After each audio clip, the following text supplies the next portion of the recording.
Hey guys, it's Charlotte from the Writable, and I am back with another question. This dives into one of my favorite topics, which is romance plots and romance subplots.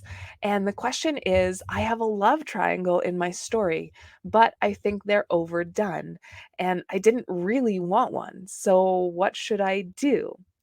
So I think the first thing I want to say is no, there is no trope. I was going to say there's no romance trope. There's no trope that is overdone. Only too many repetitions of the same type of, the same execution of a trope. So what I what I think we need to get clear on with this question is the trope overdone? Sorry, is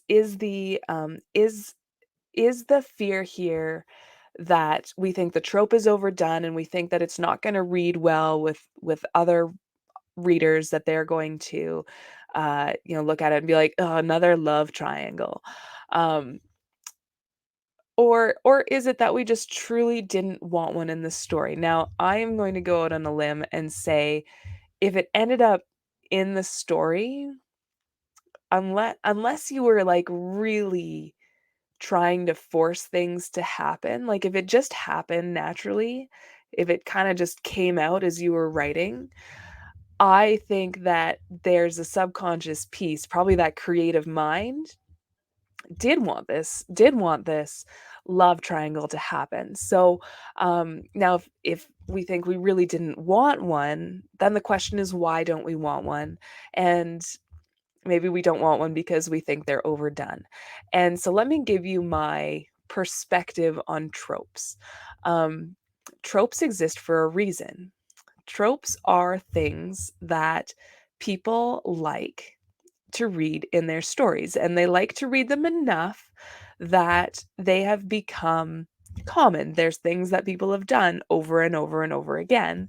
Um, Successfully, by the way, that now it's become a trope. Now it's become something that we see as common, right? So the very first love triangle ever written would have been something totally wild and brand new. Like it would have been the first teenage vampire novel.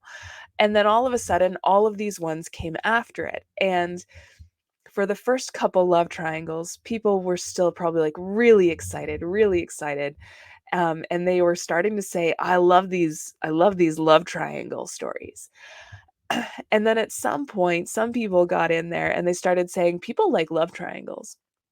I'm going to write a love triangle because people then will automatically like my book and they'll buy it and everything will be great. Um, so and then we can see that maybe that's where things kind of start to go off the rails a little bit, and that's where tropes start to get a bit of a bad name for themselves, when we have people who are putting a trope in for not the right reasons. And in my mind, not the right reason is commercialism, is like pure writing to market, where you say, what are people reading? What are people liking right now? I will write the same thing, and therefore people will like my book. It's that's the dark side of tropes. That's the dark side of looking at things that are popular. Now, I think the really beautiful thing about tropes is these are things that we have identified as a society that readers like. Readers are interested in these things, and there's a reason why readers are interested in these things. And it goes back to a concept I have called reader candy, essentially looking at universal fears and needs and how different story situations feed into these fears and needs. And so having a love triangle is something that allows, essentially for the main character and the reader by extension, allows them to feel this sense of belonging, this sense of being wanted, of being admired. And these are things that we all like to feel. And so it is very effective for creating a situation, again, that readers enjoy reading. Now, the flip side of that is there's some fear there because love triangles tend to get complicated, and they tend to come with risks, and the risk is that the whole thing could just blow up. People could you could be a person that has two people interested in you, and then because of the love triangle situation, they both throw their hands up in the air and walk away. So there's some risk involved. There's some fear of being abandoned. There's some fear of being outcast that comes up there too.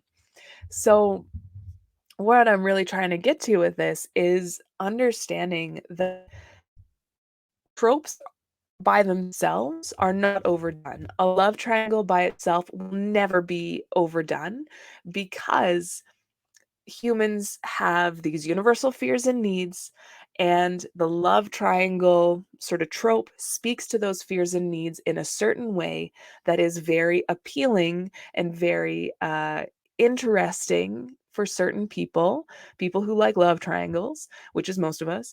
um, feel that because of the way that it interacts with the fears and needs. And so the trope itself, universally appealing, will never be overdone.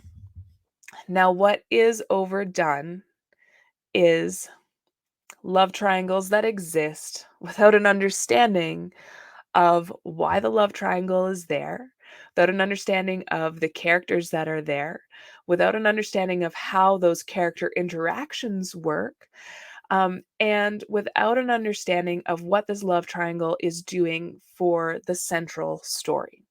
Right. So essentially, if we just tack something in, no matter what the trope, love triangle or otherwise, if we just like stick it in there because we know it's popular and we want one, it's like having a romance story where you've got two people, these people are going to be together, but you don't understand what it is about the two people that makes them want to be together or what makes them like perfect for each other.